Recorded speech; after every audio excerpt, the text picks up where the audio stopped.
Have you ever wondered why millions of people defend a system that actively works against them?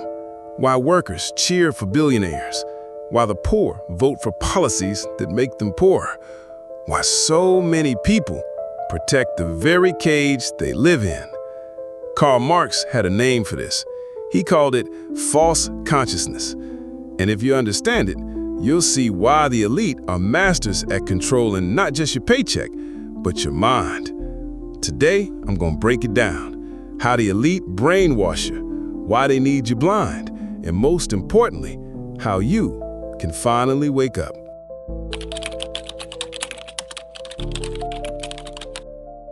Let's start with the basics. We like to think we're free, right? Free to choose our job, free to buy what we want, free to speak our mind. But here's the uncomfortable truth.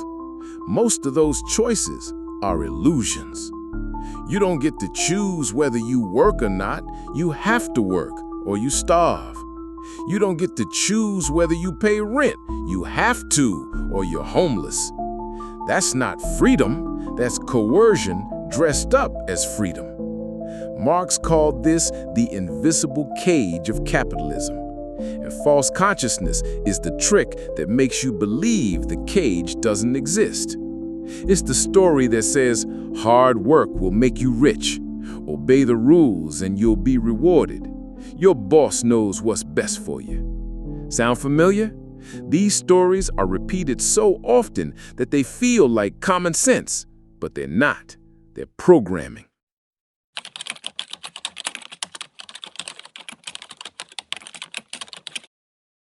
So, how exactly do the elite plant this false consciousness in your mind? They use 4 tools. Let's break them down. Tool number 1, education. From the very beginning, you're taught to follow rules, sit still, raise your hand, ask permission. Schools aren't designed to create independent thinkers. They're designed to create obedient workers. Think about it. You memorize facts, you regurgitate answers, you're rewarded for conformity. Creativity, questioning authority, those are punished. By the time you graduate, you've been conditioned to believe that success means fitting into the system, not challenging it. Tool number 2, media. Turn on the TV, scroll your feed, open YouTube.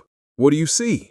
Endless distractions, endless advertisements, endless fear stories. The media doesn't just inform you, it shapes you. It tells you what to desire. It tells you who the good guys are and who the bad guys are. It tells you where to direct your anger, usually at other poor people, never at the billionaires pulling the strings. Remember, a distracted population is a controlled population. Tool number 3, consumer culture. Why do you think you feel the need to buy the latest phone every year, or a car that's bigger than your driveway? It's not an accident, it's by design. Marx called it commodity fetishism, the idea that we don't see the human labor behind objects, we only see the shiny product. The elite brainwash you to equate buying things with being somebody. So you chase symbols of status, brands, logos, luxuries, while never questioning why you're broke in the first place. Tool number 4, morality and religion. Now this one is controversial, but it's real. For centuries, the ruling class used morality and religion to justify inequality. Be grateful for what you have. Work hard and you'll be rewarded in the afterlife. Obey authority because it's God's will. Do you see the pattern? These ideas train you to accept suffering as natural, even virtuous. And the elite? They love that, because the more patient you are with misery, the less likely you are to fight back.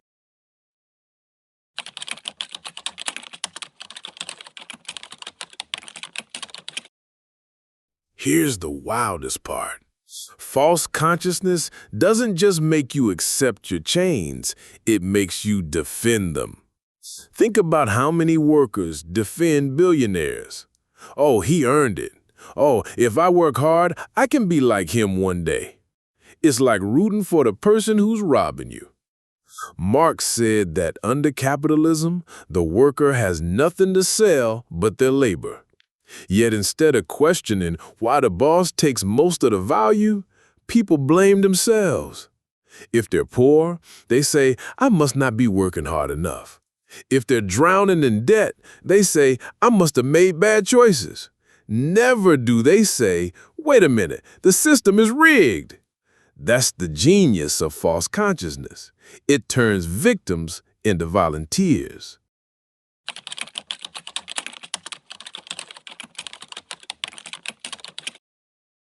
Now let's bring this into the present. Because you might be thinking, okay, Marx was writing in the 1800s. Surely things have changed. Yes, they've changed, but in many ways they've gotten worse. Social media is the most powerful brainwashing machine ever invented. Algorithms feed you content that keeps you hooked, not content that wakes you up, but content that keeps you scrolling. And every minute you scroll, you're consuming ideas, subtle ones. Buy this, envy this, fear this, vote for this. It's not just entertainment, it's conditioning. Think about TikTok dances, Instagram influencers, even YouTube gurus telling you to hustle harder. It all reinforces the same message. Stay busy, stay distracted, don't question the bigger picture. The result? A society of people who are tired, anxious, comparing themselves to others, chasing money, and defending billionaires they'll never be. Sound familiar? That's not an accident. That's false consciousness supercharged.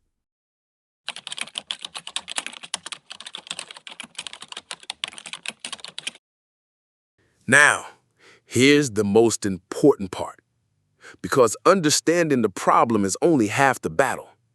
How do you break free? Marx believed the answer was class consciousness. The moment you realize, I'm not poor because I failed, I'm poor because the system is designed this way. That realization changes everything. It shifts the blame from you to the structure. And once enough people see it, the structure cracks. So what can you do personally? First, question the stories you've been told. If a belief makes you passive, ask who benefits from you believing it. Second, connect with others. Isolation keeps you powerless. Solidarity makes you unstoppable. Third, redefine success. Stop measuring your worth by what you buy or what you earn. Start measuring it by how much freedom and dignity you have. This doesn't mean you quit your job tomorrow or stop paying rent. It means you stop blaming yourself and start seeing the bigger picture. Because once your mind is free, the elite lose their greatest weapon. So, let's go back to the question we started with. Why do people defend the very system that exploits them? The answer, because they've been taught to. They've been brainwashed.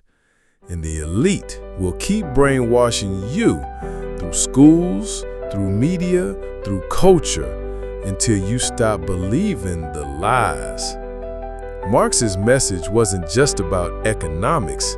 It was about awakening, seeing the invisible cage, naming the illusions, refusing to accept change as freedom. Because the moment you wake up, you're not just another worker. You're a revolutionary mind. And that's what the elite fear most. If this opens your eyes, even a little, don't let it end here. Share this video. Talk about it. Challenge someone's assumptions. And remember, the first revolution doesn't happen in the streets. It happens in the mind. I'm Marx, and I'll see you in the next fight for truth.